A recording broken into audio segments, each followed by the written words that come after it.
In today's show, we're continuing to open up the listener mailbag and answer questions focused on year-end planning strategies and tax reduction strategies. We're going to answer questions about IRMA, Roth conversions, filing separately versus jointly, what to take into account if you have to take a lump sum withdrawal from your tax-deferred accounts, and then to wrap up with a question about what to account for when you have unexpected income coming in and you want to avoid any sort of tax surprises. Stick around, we've got something for everyone today.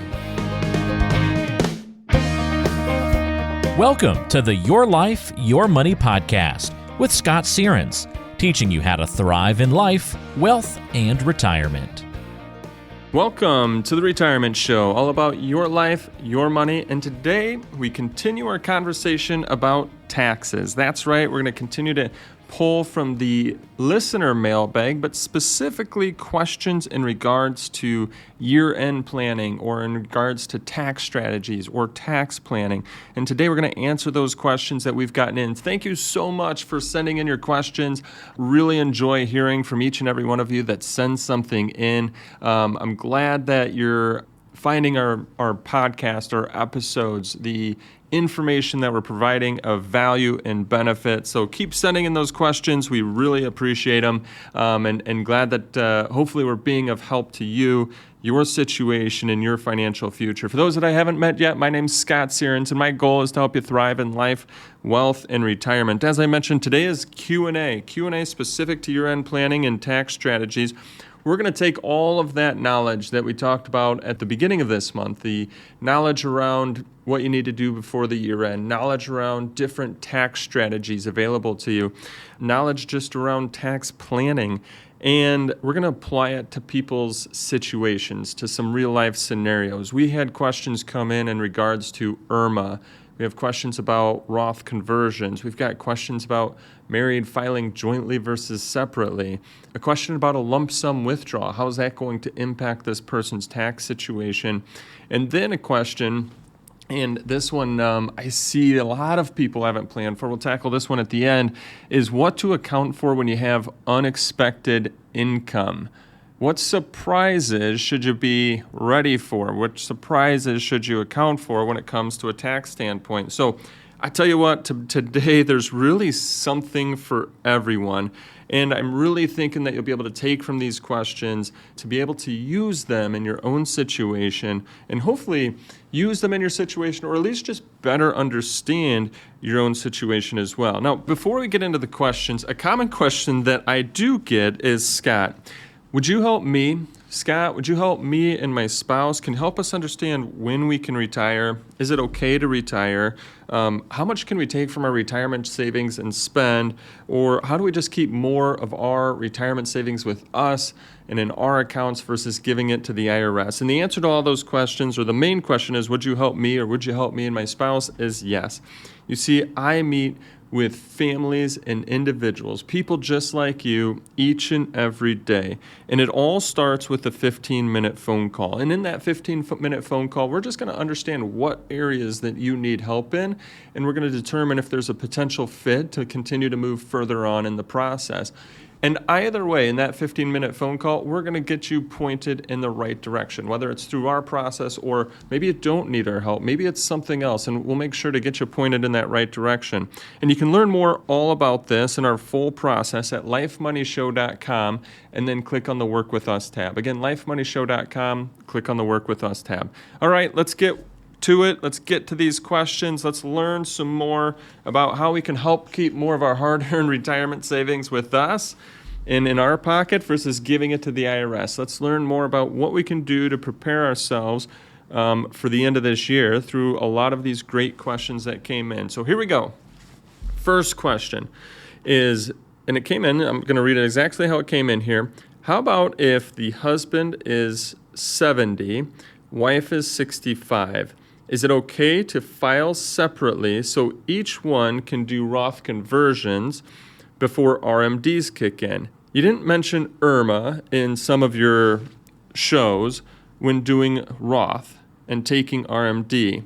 Thanks for all the information. Okay, so this question's got a lot of different things going on here. Let's just kind of break it down. I'm going to kind of restructure the question. We've got a husband and wife, 70 and 65.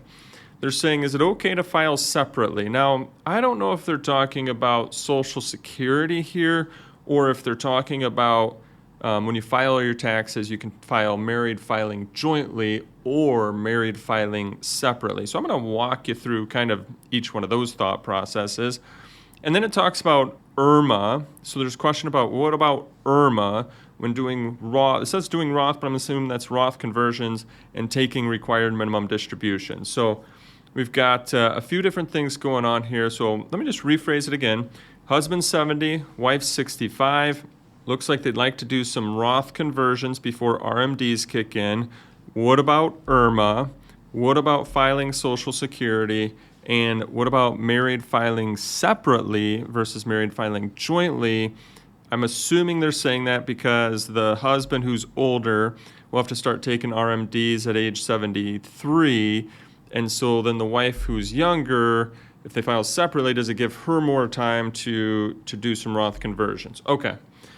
Hopefully you've got that question now in your mind. Like I said, lots going on in these questions today. You're going to be able to take something from this one because we're really going to break this down so that way everybody can understand it at multiple different levels here. So from a top level, how does income and taxes work? We're going to just break this down. I want you to go back to your high school days and think about your high school science class when you got to work with those science cylinders, right? And you'd pour liquid into the science cylinder. And as you poured that liquid in, and I guess first off, on that science cylinder, there was different markings on the side of it. And those markings were to tell you how full it was, how many, the measurement of how much liquid was in that science cylinder. So those were the markings on the side. So we got the science cylinder, and we've got the markings on the side telling you how full it is. And then you start pouring liquid into the science cylinder, and that liquid starts filling it up, and then you compare it to the markings on the side, and you know how full it is. I'm sure hopefully this is just creating right now in your brain of the science cylinder, you're pouring liquid in, and you're just seeing this liquid go past different markings on the side.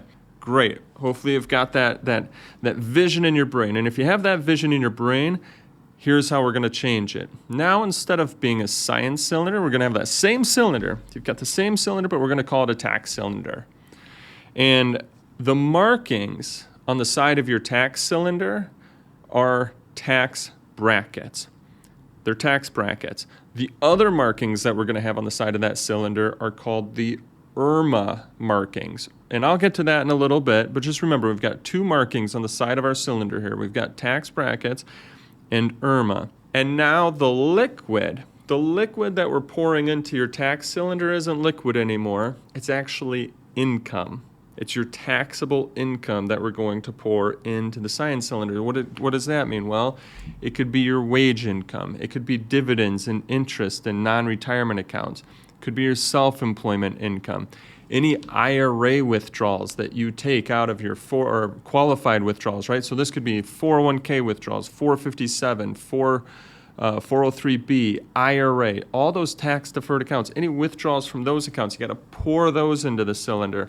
Your Social Security, depending on how much other stuff you're pouring into the cylinder, you might need to pour none of your Social Security in the cylinder, or you might need to pour up to 85% of your Social Security in the cylinder. Maybe you have rental income coming in. Hopefully you're getting the point here. Just like in our science cylinder, we pour the liquid in, it fills up. You see it go past different markings. This is what happens each and every year in regards to your taxes and your tax picture. You've got your tax cylinder, and you're taking every different source of income and you're pouring it into your tax cylinder, and it starts filling up.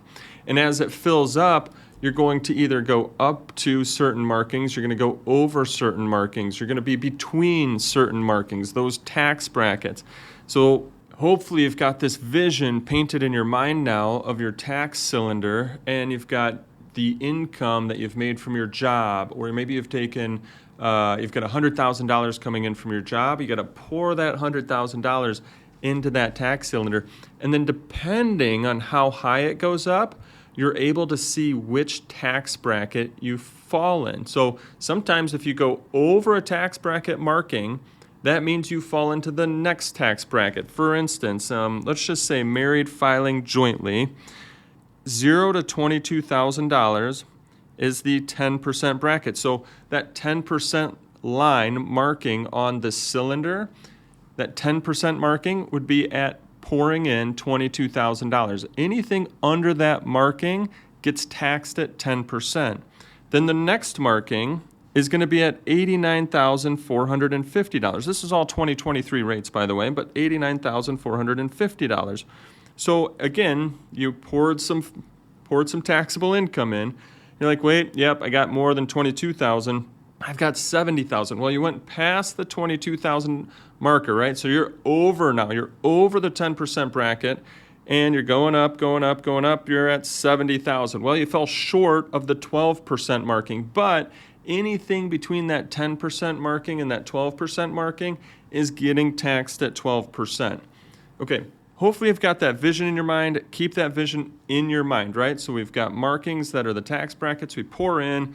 Depending where you go, you're getting taxed at those different amounts. And so if you go over one, the money that goes over that marking is now getting taxed at that next tax bracket rate. Okay, hopefully that helps. Now let's go back to the question that we received here in regards to some different things. So the first thing that they were wondering is, hey, should we file married filing jointly or married filing separately? At least that's I kind of take it right that way, right? Because it says it is okay to file separately. And I just didn't know if that was Social Security or if that was how they file their taxes. Well, typically there's not a huge benefit to married filing separately unless you've got a really specific situation and the amounts in your accounts, etc., are hugely different. But typically there's not a lot of times where we'd recommend married filing separately. Here's why. Think to your tax cylinder again. Married filing jointly, the 10% marking is going to be at $22,000 of income in that cylinder. So in married filing jointly, $0 to $22,000, all of that gets taxed at 10%. Married filing separately, only your first $11,000 gets taxed at 10%. So the 10% bracket since from $0 to $11,000. Married filing jointly, from $22,000 to $89,000, that gets taxed at 12%. But if you're saying, nah, I'd rather do married filing separately, well, then instead of getting that next $70,000 of income, let's just call it $77,000 at 12%, married filing separately, the 12% bracket only goes from $11,000 of taxable income to $44,000. So it's only $33,000 of taxable income. As you can see, things double. Things become bigger when married filing jointly from married filing separately. Just a really good, simple way to think about this is a single making the same income as a couple most likely will get taxed at a higher rate. So in your first question here, first part of your question here, file separately versus filing jointly, I'd say talk to your financial professional, talk to your tax advisor, but most likely married filing jointly would still be in your best interest because you're going to get more money at a potentially lower rate, more money that you can get into your cylinder and get that more money into your cylinder taxed at a lower rate. And just to go back here, right? The married filing jointly marking for 12% is at $89,450. You go over that $89,450, now you're getting in the next bracket. But for a single, the marking is only at $44,000 high. So now you go over that $44,000, you're getting into the 22% bracket. So hopefully you can see that difference here of what that might lead to. Now, let's just say instead the question was, should we file Social Security at the same time here, 70 and 65, or should we be filing Social Security at separate times? My husband's 70. Maybe he's now just taking Social Security. The wife, let's just say she wasn't taking Social Security. She's wondering if she should or if she should hold off. And, a lot of their question here is wrapped around Roth conversions.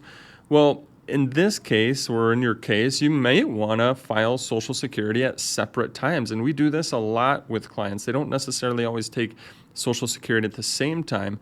And the reason for that is, thinking back here to our tax cylinder, the markings on the side being the tax brackets, the liquid that you're pouring in is income. Well, the lower that we can keep that liquid of taxable income that you have coming in, it gives you more room before you hit that next marking.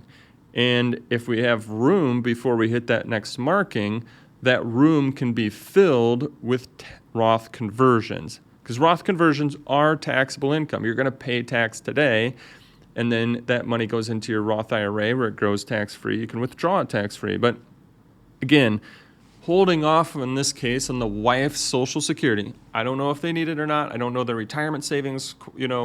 I don't know their potential longevity, survivor benefits. Not thinking anything about that. Just if the question was totally wrapped around Roth conversions here, you see, if you take your Social Security, we might have to pour some of that Social Security into the tax cylinder. We pour that Social Security into the tax cylinder, you just become closer to the next marking, the next tax bracket. We keep that Social Security out of the tax cylinder. Well, now you have more Roth conversion that you're able to pour in the tax cylinder and be within a certain tax bracket. So you might want to wait to file Social Security because it just gives you more room to do those Roth conversions. Then the part of the question about IRMA. And you might be sitting there wondering, what is IRMA? Or you're paying IRMA, but you're not even realizing that you are paying IRMA. IRMA is the Medicare Income-Related Monthly Adjustment Amount. Wow, that's a mouthful, isn't it? Medicare Income-Related Monthly Adjustment Amount. When it comes to Medicare, let's just talk about like Part B. Everyone out there pays a standard monthly premium to have Part B Medicare. Now, what IRMA is IRMA is a surcharge or an additional premium that you have to pay for Part B based on your taxable income.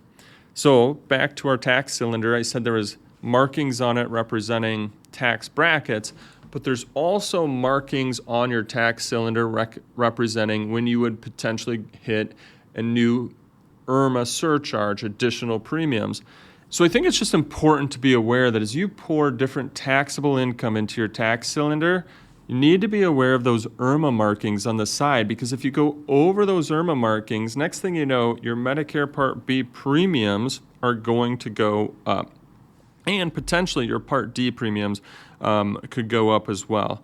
IRMA has what's called a 2-year look back, meaning they're going to take a look. Your taxes today will determine what your Medicare premiums will be in 2 years from now. So if you go over those IRMA markings in your tax cylinder today, 2 years from now, you can expect your Medicare premiums to go up. That's how it works.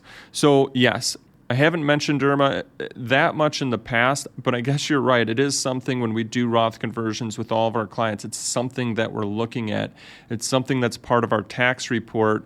And then a lot of times what we're doing is we're doing Roth conversions instead of up to the tax bracket marking. Sometimes we'll do Roth conversions up to the IRMA marking, but not go over. So the question that came in here, thank you so much. We really appreciate you sending that question in.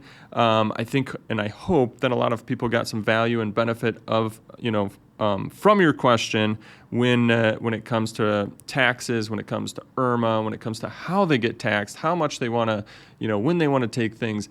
Really just think about your science cylinder, your tax cylinder, and any type of income that you're putting into it. That's just going to kind of show where you're going to line up on that tax side of things, that tax bracket, how much you'll have left to potentially do a Roth conversion, or whether or not you're getting close to that IRMA line item or not. So all of that you want to take a look at and consider when it comes to how you should file, whether or not you should file Social Security and start taking that income, and whether or not or how much of a Roth conversion that you should do. So a great question here that led to a lot of different points. Okay, with that, let's lead into question number 2. I probably got sidetracked a lot on question number 1, but hopefully we're all taking something away from it. Question number 2. I watched some of your YouTubes and wanted to reach out and see how you feel about taking a lump sum out of a 457B account. This is my husband's account. This question was from Julie, by the way. Thanks, Julie, for sending in your question.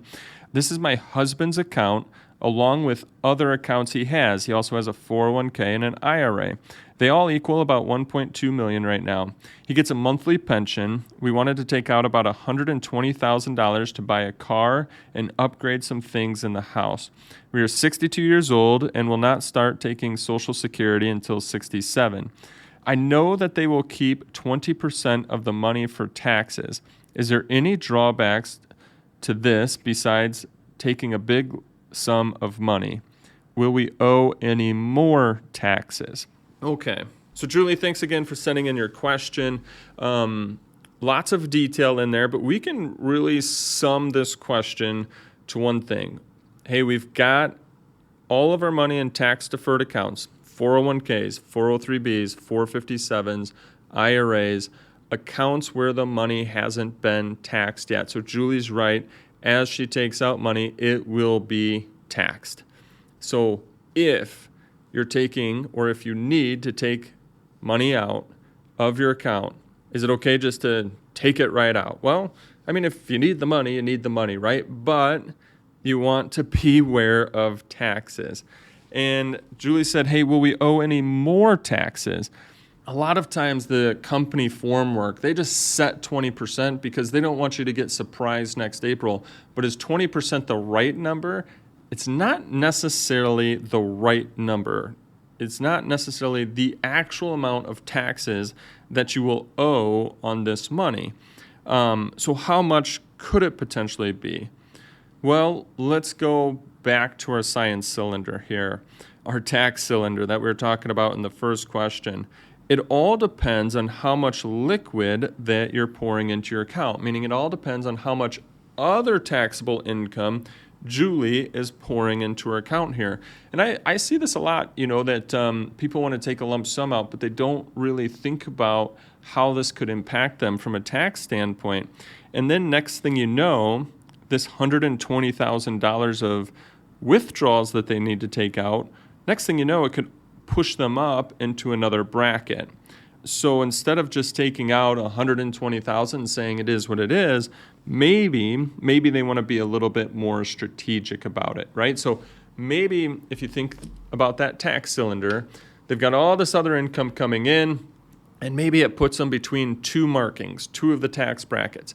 But if they were to pour in this $120,000, it's actually going to put them over a marking, meaning some of that $120,000 might come at one tax bracket, but some of that $120,000 is actually going to push them up into another tax bracket where they'll get taxed some more. Here's my example here. Let's just say they're married filing jointly and they have $150,000 of taxable income coming in. Well, the top marking, where the 22% bracket would sit at its top marking, would be $190,750. So they poured $150,000 into their cylinder, but the marking isn't until $190,000. Let's just call it $190,000. So they're in the 22% bracket, but they're not at the top marking yet. So they have room. They still have room in that 22% bracket.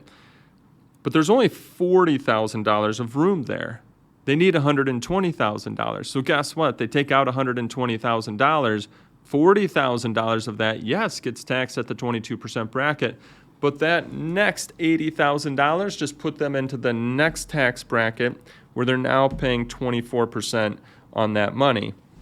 You see, instead of maybe doing one big lump sum, and I've got a client that's right now potentially going to buy a house, and they need a down payment for that house.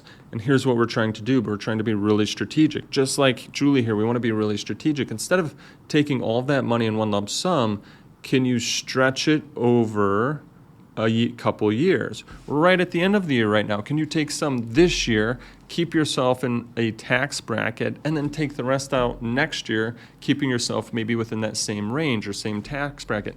Can you be more strategic in regards to the withdrawal to help reduce the taxes that you'll pay on this lump sum that you need? The other portion about this, you said they'll keep 20% of the money, doesn't actually mean that your overall taxes for the year are 20%, or that that's actually the right amount for this money. And here's my explanation around that. Is in the United States, the federal taxes are what we call a progressive system. And I'm just going to grab the 2023 sheet here and help you understand this. So let's just, because it's at the top of my sheet, let's use married filing jointly. So for instance, married filing jointly, and what does a progressive tax system mean? That the first $22,000 of your taxable income in the federal taxes here, the first $22,000 taxed at 10%. Then from $22,000 to $89,000, $89,450, that's taxed at 12%. So I'm just going to kind of break this down. Let's say you've got $52,000 of income. Well, the first $22,000 of that taxed at 10%. The next $30,000 is taxed at 12%. Different amounts taxed at different amounts. That's how the U.S. tax system works. The next bracket's from $89,451 to $190,750. That's the 22%. So not all of your money is being taxed at the one rate. I find this all the time. People hear, oh, I'm in the 24% bracket, or I'm in the 22%, or I'm in the 12%. And they think that all of their money is getting taxed at that amount. Folks, that's not true. Your money gets taxed in different chunks based on what I had told you earlier. And the single brackets are different than married filing jointly. So you'd have to kind of look based on your situation. So for example, and I just pulled up a few random tax reports from some clients here, some examples for you. Let's just say we've got an example here. This person had $102,000 of taxable income. That puts them in the 22% bracket. Their tax on that $102,000 of income was $13,668. Now, if we take that and divide it by their overall income, guess what? The average rate of taxes they paid was 10.5%. So they're in the 22% bracket, but the average rate of taxes that they pay was 10.5%. Another example here, we've got a client pulling this one up, $213,000 of income. That puts them in the 24% bracket. The tax they paid was around $39,000. So if we take that $39,000 divided by the actual amount of income that they had coming in before any of the standard deductions, their average rate, even though they were in the 24% bracket, their average rate was 16.5%. So back to your question, Julie, will we owe any more on taxes? Well, it depends which bracket you're in. I mean, maybe you were in the 12% bracket, you're taking this money out. If they're withholding 20%, they're probably withholding too much. Maybe you're in the 30% bracket and you're taking this money out and they're withholding 20%. They might not be holding enough. Again, it all depends. All depends on what your tax brackets are, but also what your average rate of taxes are, and then how much you're withholding. So hopefully that helped you and a lot of other people out in regards to taking a large lump sum from those tax-deferred accounts. And your question kind of also ties into our third question. Our third question coming in from Sandy here. Sandy says, I got a really big bonus this year from my company. Now, my company does withhold for taxes, but is there anything I need to be thinking about, considering, or should I be okay when it comes to my overall taxes? Will I owe any more? And Sandy, that's a great question, because I'll give you a brief example here. I had a client, and hopefully this example helps you kind of think about what could potentially be happening to you. Whether it's a big bonus, severance, unemployment, let's just call this unexpected income. Any type of unexpected income. Had a client, had unexpected income come in. Theirs was a bonus, and it was a larger bonus than normal. The company had withheld for taxes, so it's a good thing they withheld for taxes. But based on the size of this bonus, it put them up into another tax bracket. And because it put them up into another tax bracket, and when we did the tax projection, we were actually projecting that they were going to owe more in taxes, meaning they thought the company withheld for taxes, they thought everything was okay, and they thought come next April, right, they're probably going to get the same refund that they always got in the past. But this time they're actually in for a tax surprise, because next April they were going to find out that they owed money to the IRS because their company didn't withhold enough. I find that this can come with bonuses. I find that this can sometimes happen with severance packages. This can happen with unemployment. This can happen with inheritances. And the main thing here to overcome, to think about, to do, is that you want to do a year-end tax projection. If you want to avoid surprises come next April, then put together a tax projection before the end of this year. Understand where you'll be at. Understand if you might potentially owe some more money. And if you do, now you know about it. You're not going to go spend all the bonus, because you're going to carve a little bit more off and put it towards your taxes. Save it for taxes, because if you spent it all and then you found out that next year you owe another $7,000 or $10,000 or $15,000 or even $2,000, and you didn't have that money saved up, it can come as a big surprise, and it can really make you feel overwhelmed. So each and every year with our clients, at the end of the year, we go through a tax projection, helping them understand how much they'll owe for this year's taxes, so that way they can take that home, compare it to how much they've withheld, and make sure that they've paid enough, so that way they're not looking at any sort of surprises come the following year. So great question there. All great questions that have come in. Hopefully it helps you more in regards to year-end planning. We've got one more week of questions and answers, opening that mailbag and answering questions specifically regarding year-end planning, and tax strategies. So as I mentioned at the beginning of the show, another common question we get is, Scott, would you help me? Scott, would you help me and my spouse in regards to all the areas that you talked about today on the show and all of your other shows? And the answer is yes. And it all starts with a 15-minute phone call to understand what kind of help that you need, and then to determine whether or not we could potentially help you, or we'll get you pointed in the right direction. And to set that up, you can go to lifemoneyshow.com and click on the Work With Us tab. Hey, look forward to next week's episode, answering more questions to hopefully help keep more of your hard-earned money in your pocket versus giving it to the IRS.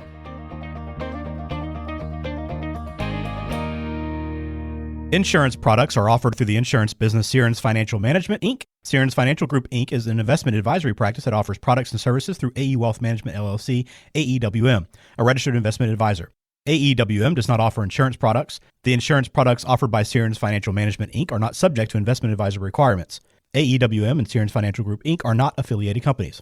Investing involves risk, including the potential loss of principal. Any references to protection, safety, or lifetime income generally refer to fixed insurance products, never securities or investments. Insurance guarantees are backed by the financial strength and claims-paying abilities of the issuing carrier. This podcast is intended for informational purposes only. It is not intended to be used as a sole basis for financial decisions, nor should it be construed as advice designed to meet the particular needs of an individual situation. Please remember that converting an employer plan account to a Roth IRA is a taxable event. Increased taxable income from the Roth IRA conversion may have several consequences, including, but not limited to, a need for additional tax withholding or estimated tax payments, the loss of certain tax deductions and credits, and higher taxes on Social Security benefits and higher Medicare premiums. Be sure to consult with a qualified tax advisor before making any decisions regarding your IRA.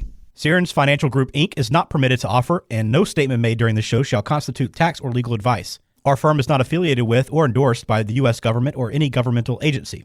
The information and opinions contained herein provided by third parties have been obtained from sources believed to be reliable, but accuracy and completeness cannot be guaranteed by Sierens Financial Group, Inc.